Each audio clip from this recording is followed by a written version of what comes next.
Provavelmente você já leu o livro Pai Rico, Pai Pobre, do Robert Kiyosaki e disse que ele mudou a sua vida. Confesso, foi um dos melhores livros que eu já li na minha vida, mas a maioria das pessoas ou não entendeu muito bem o que esse livro realmente representa, ou até entendeu um pouquinho, mas não aplicou nada nas suas vidas. E eu quero entrar justamente aqui para te mostrar o que de fato está pegando e tem tudo a ver com esse assunto que eu quero trazer, que eu venho trazendo e dissecando aí sobre a macroeconomia.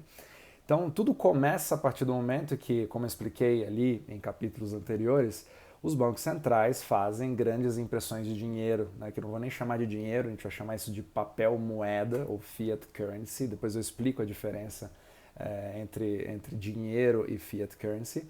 E isso entra na economia, vai criando a inflação, só que as pessoas não vão sentindo. É aquele imposto invisível que começa a afetar a vida das pessoas e deixando as suas vidas mais apertadas. Mas o que eu percebo é que a grande maioria da população já entendeu que o jogo do salário não funciona mais, não dá mais para você se dar bem sendo um assalariado. Mesmo que você junte ao máximo, você precisa esmagar a sua qualidade de vida, digamos assim, para poder ter uma sobra, e mesmo assim você não junta o suficiente, você acaba vivendo de forma praticamente miserável, você não consegue fazer as coisas que você quer, você se priva de absolutamente tudo.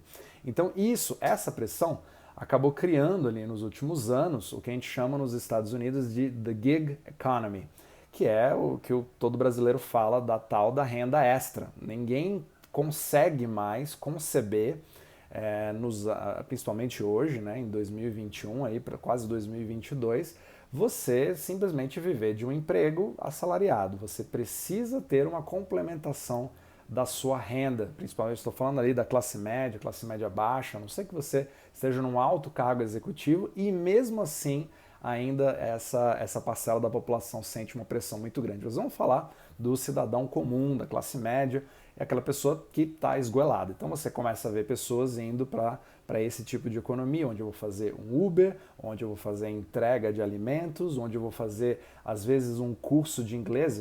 Eu sei falar inglês, eu ensino para algumas pessoas sempre nas minhas horas vagas, tomando grande parte aí do meu tempo livre, de qualidade que eu teria com a minha família, né? Então piora mais ainda a qualidade de vida das pessoas. E elas acabam tendo duas, três coisas para fazer para complementar, só para voltar para o jogo, só para estar naquela esteira que está andando cada vez mais rápido. E é aí que entram os nossos gurus, os famosos gurus. Se você tem um celular, como você deve estar me assistindo agora, você vê aí propaganda, inúmeras propagandas de gurus que vão te ensinar como fazer dropshipping, que vão te ensinar como você poder alavancar suas vendas, como você vai poder fazer o seu marketing digital funcionar muito bem, como você vai poder fazer com que a sua empresa fature muito mais. Na verdade, não precisa de empresa, faça uma coisa só do seu celular. E todas essas promessas, né, ou pessoas do mercado financeiro mesmo falando, não, siga a minha sala de sinais do Telegram, siga o que eu faço e tudo vai dar certo. E elas mesmas, as pessoas, aí que é interessante ver isso, né? Essas pessoas que são as pessoas que fazem muito barulho, que são as pessoas que estão ali presentes, que são aquelas pessoas públicas que batem fotos com seus belos carros ali, né, em Dubai, etc., mostrando muitas vezes os carros são alugados, 90% desses gurus não têm 10% dos resultados que eles dizem ter, mas essas pessoas que são as que gritam, digamos assim, que têm o maior volume, que se tornam famosas e são obrigadas a se exporem bastante no mercado, participam da mesma gig economy que você. Elas também estão aumentando a sua renda, complementando. Várias vão dizer que elas já vivem disso, mas a maioria ela tem que começar de algum lugar, concorda? Então ela complementa a sua própria renda, ajudando outras pessoas a complementarem a sua própria renda. Olha o nível que a gente chegou na economia de hoje, mas é a grande verdade.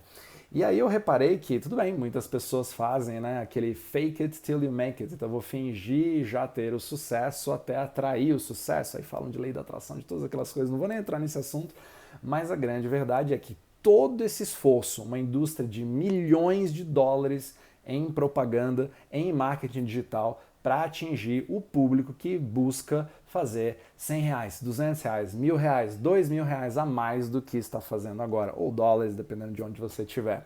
Então essa daí é a grande, abarca ali 99,9% da população.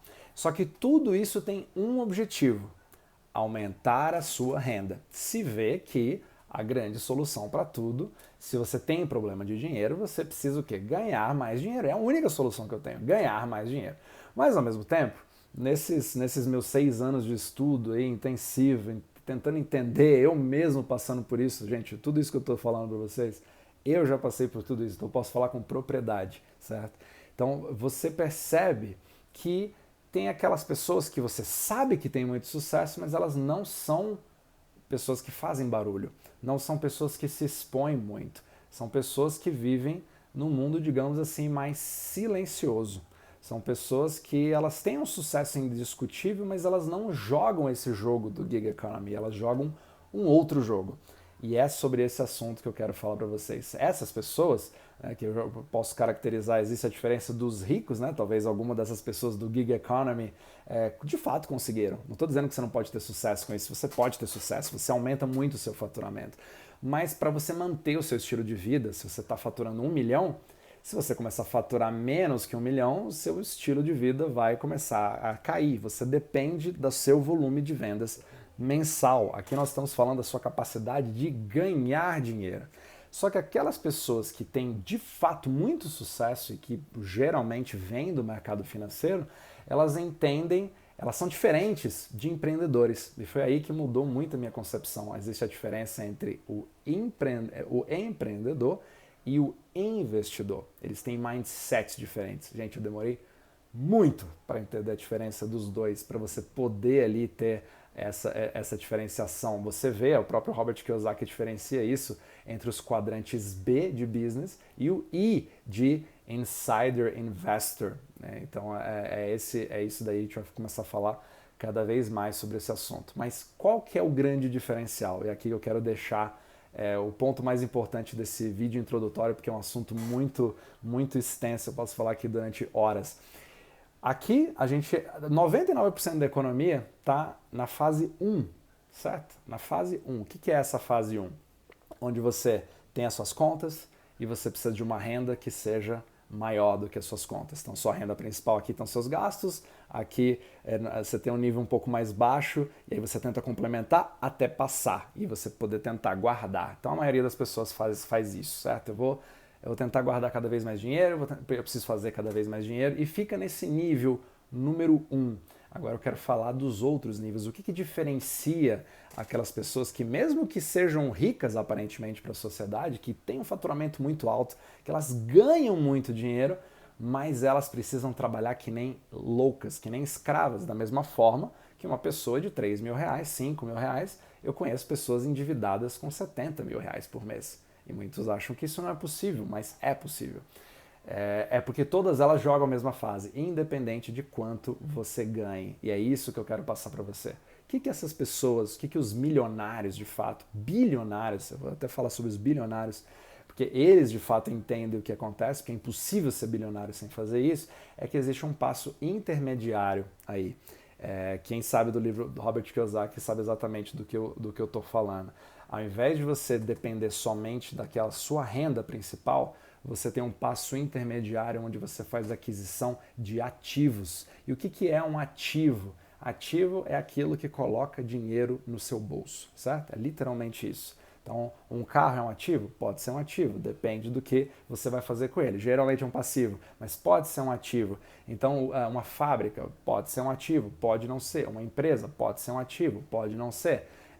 Metais preciosos podem ser ativos, podem não ser. Várias outras coisas podem ser ativos e a gente vai diferenciar isso muito bem. Mas quando você tem um ativo, ele vai gerar dinheiro para você, vai gerar ganhos cada vez maiores de capital e colocar dinheiro no seu bolso. E os ricos entendem que a diferença é, ao invés de eu comprar aquelas coisas que eu quero, que é aquela Lamborghini, que eu quero, aquele seu guru alugou, ou o prédio, diretamente com a sua renda das vendas do marketing digital, os bilionários fazem exatamente o contrário. Eles usam seus ativos para trabalhar ao seu favor e são os ativos que vão pagar. Agora, nos próximos capítulos, eu vou explicar exatamente como isso ocorre e principalmente como os ativos têm um duplo sentido que eu tenho certeza que a maioria das pessoas não entendeu do livro Pai Rico e Pai Pobre, tem tudo a ver com macroeconomia, tá bom? A gente se fala no próximo vídeo, um abraço.